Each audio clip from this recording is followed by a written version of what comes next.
Now let us move on to the next process, which is fertilization and implantation.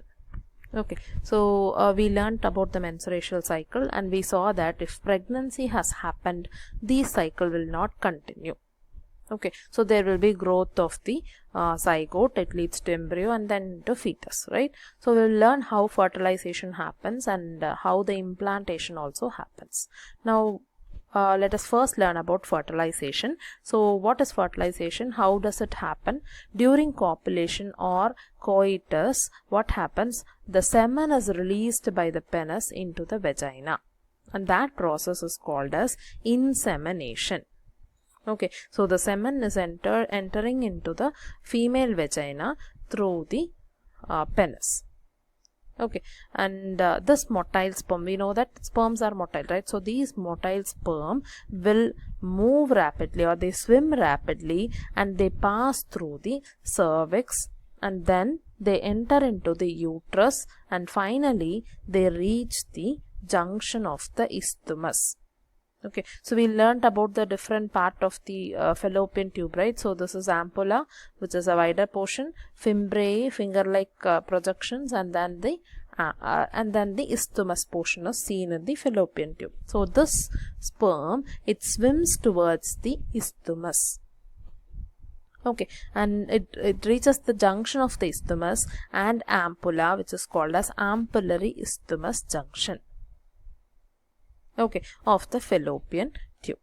Now the ovum released by the ovary is also transported to the ampullary isthmic junction.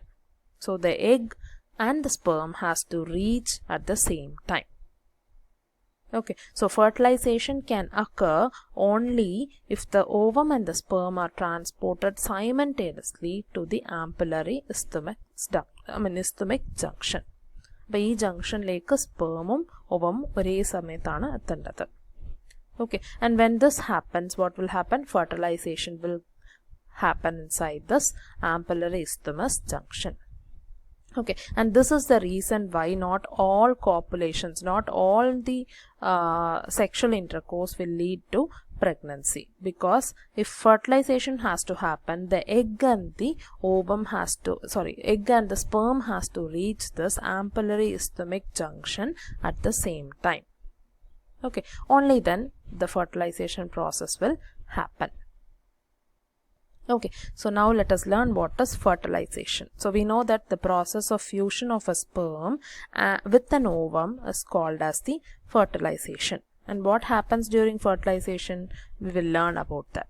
So when a sperm reaches near the ovum, it contacts with the zona pellucida, which is the outermost layer. So this red colored structure is the zona pellucida, and the sperm will contact the zona pellucida.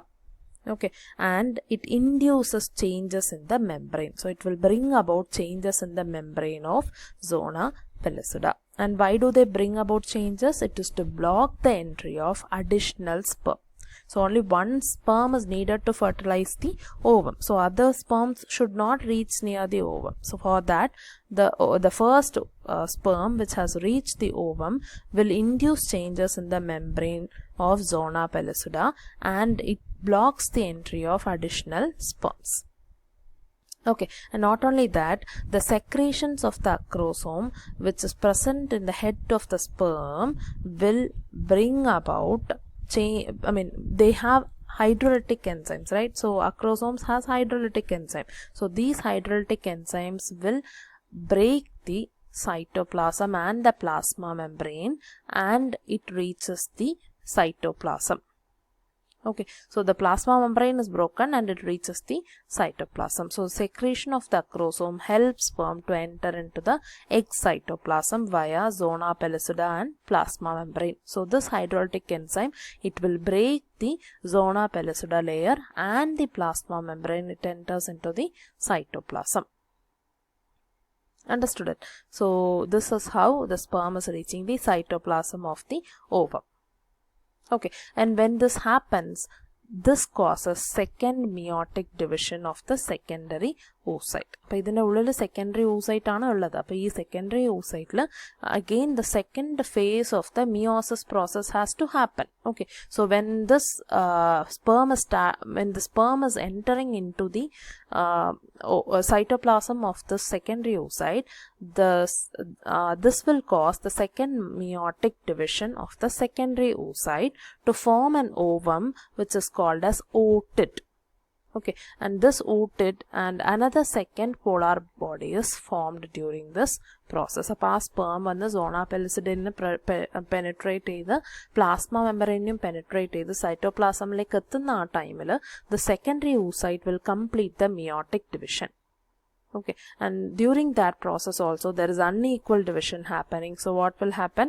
Again it gives rise to a form of the ovum which is called as otid and a secondary polar body. As we said, secondary polar body or the polar body which is formed, we don't know the function of this, right? So the ovum or the otid is the one which combines with the sperm. So this otid is a haploid nuclei. So the haploid nuclei of the sperm and the ovum will fuse together to form a diploid zygote. So this is how fertilization happens in the process of after the intercourse. Okay, so see what happens. The sperm, it is entering vagina, and through the cervix or the cervical canal it reaches the uterus. It moves to the isthmus and then into the ampullary region. That is it reaches the junction. So this is how the sperm reaches the ampullar isthmic junction. And what happens to ovum? It is taken in by the fimbriae and then it moves on to the infundibulum and then to the ampulla, and it reaches the ampulla isthmic junction, and from there the fertilization process will happen. Now the haploid sperm and the haploid ovum have fused together to form a diploid zygote. Okay, now how many chromosomes will be there in the zygote? The zygote will contain 46 chromosomes. Okay, that is 23 pairs will be restored again. So one has to remember that the sex of the baby has been decided at this stage itself. Okay, in this time itself the sex of the baby will be decided. Let us see how it is done. We know that the chromosome pattern in the human female is XX and that of the male is XY. Therefore, all the haploid gametes produced by the female will have a sex chromosome X. But in the case of male, they have the sex chromosome which can be either Y or the X. Okay, so males will have XY and females will have XX. അപ്പോൾ എത്ര പ്രാവശ്യം ഫീമെയിൽസിൻ്റെ ovum produce ചെയ്താലും it will contain only X chromosome. Okay, but from the male there are two chances. In the 4 sperms produced from one meiosis process, 2 will be having X chromosome and other 2 will have Y chromosome. Okay, so in male gametes or sperms, the sex chromosome would be either X or Y. Hence, 50% of sperm carry the X chromosome, while the other 50% it carries the Y chromosome. So after fusion of the male and female gamete, the zygote would carry either XX or XY. ഇപ്പോൾ XX എന്ന് പറയുമ്പോൾ മെയിലിന് ഒരു എക്സും ഫീമെയിലിന് ഒരു എക്സും ആയിരിക്കും വന്നിട്ടുണ്ടാവുക.